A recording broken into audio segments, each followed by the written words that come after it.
Cold is not just a temperature. Out here, in the Victorian twilight of the Canadian Arctic, cold is a predator. It doesn't hunt you down, it simply waits. It waits for the coal to run out. It waits for the food to rot in its tins. It waits for the hope in a man's heart to freeze solid and shatter. 129 men, two of the most technologically advanced warships on Earth. They sailed into the white darkness, convinced they were conquering the final frontier. They didn't know they were sailing into their own tomb. Before we unseal the records of this catastrophe, a warning: history is often darker than fiction. We are currently assembling a crew of 1,000 subscribers dedicated to uncovering these engineering failures and human tragedies. If you have the stomach for the cold truth, hit the like button and subscribe now. Join the expedition. Help us reach that 1,000 mark, and we will continue to drag these forgotten disasters into the light. Now, let's go back to where the nightmare began. London, 1845. May 1845. The British Admiralty is drunk on industrial arrogance. They believe they can engineer their way through anything, even nature itself, and their chosen vessels are Titans, the HMS Erebus and the HMS Terror. These were former bomb vessels, built with massive, reinforced ribs to withstand the recoil of mortars. Now, they are fortified against ice. Their bows are sheathed in iron. They are floating marvels. For the first time, Polish ships are fitted with repurposed railway steam engines to punch through the pack ice. They have internal steam heating systems to keep the men warm, a library of 2,000 books, and, most crucially, enough and food to last 3 years. At the helm is Sir John Franklin, 59 years old, a man looking for one last glory to define his legacy. He is experienced, beloved by his men, and fatally optimistic. The mission: to thread the needle through the Canadian archipel, go and find the Northwest Passage, the holy grail of trade routes. The mood is electric. They aren't just exploring. They are bringing civilization to the savage north. They have no idea that the seeds of their destruction are already packed snugly in the cargo hold. Disasters often begin not with a bang, but with a signature on a contract. Years before the voyage, the Admiralty awarded the provisioning contract to the lowest bidder, Stephen Goldner. Goldner's factory was a rush job to seal the 8,000 tins of meat and soup.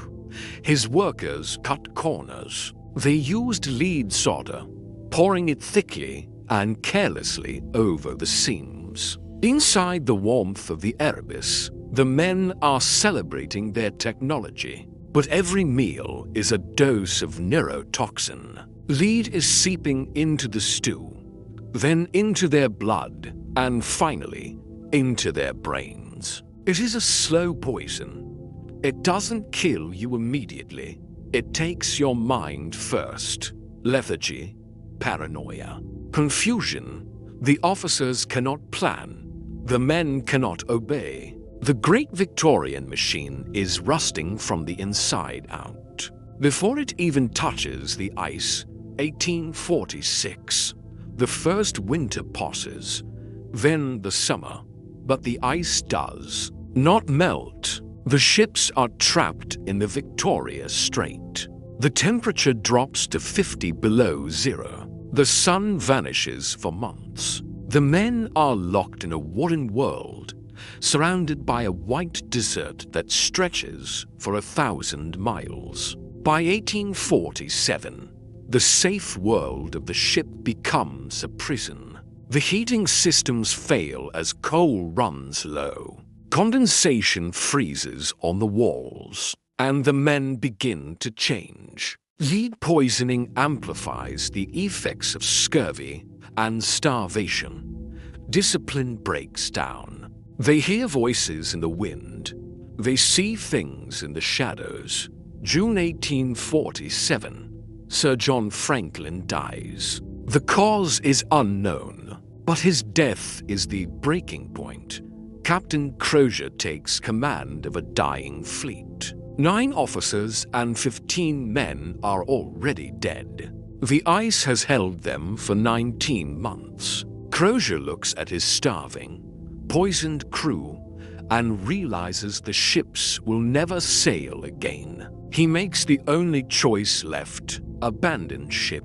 April 1848. 105 men climb onto the ice. Their destination is a fur trading outpost on the Back River, hundreds of miles south. It is a suicide mission, but it is here, in their final act, that the madness of the expedition is fully revealed. They are dragging sledges that weigh nearly 1,000 pounds, but they aren't filled with extra food. In their delirium, clinging to Royal Navy regulations, they pack the sledges with silverware, with brass curtain rods, with scented soap and silk handkerchiefs. They are hauling the dead weight of Victorian civilization across a frozen hellscape, burning calories they do not have.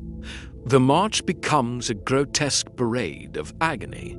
Men drop in their tracks, and the others simply step over them. There is no energy to bury the dead. The line of corpses stretches back toward the ships, a breadcrumb trail of failure.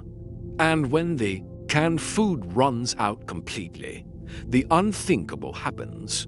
The final taboo is broken. Modern forensics tell the story the Victorians tried to bury. Cut marks on bones, pot polishing the sign of bones boiled for marrow. The desperate, final act of men reduced to primal survival. The pride of the British Empire ended not with glory, but in a cannibalistic nightmare on a desolate rocky shore called Starvation Cove. For 170 years, the ice kept their secret. It wasn't until 2014 and 2016 that the wrecks of the Erebus and Terror were finally found. Sitting silently on the seafloor, they are perfect time capsules. The Northwest Passage is open now, melted by a warming world. But the ghosts of Franklin's men still walk King William Island. They are a permanent reminder that no amount of technology, brass, or imperial arrogance can save you when nature decides to close its fist. They sailed for glory. They found only ice and the terrible silence at the end of the world.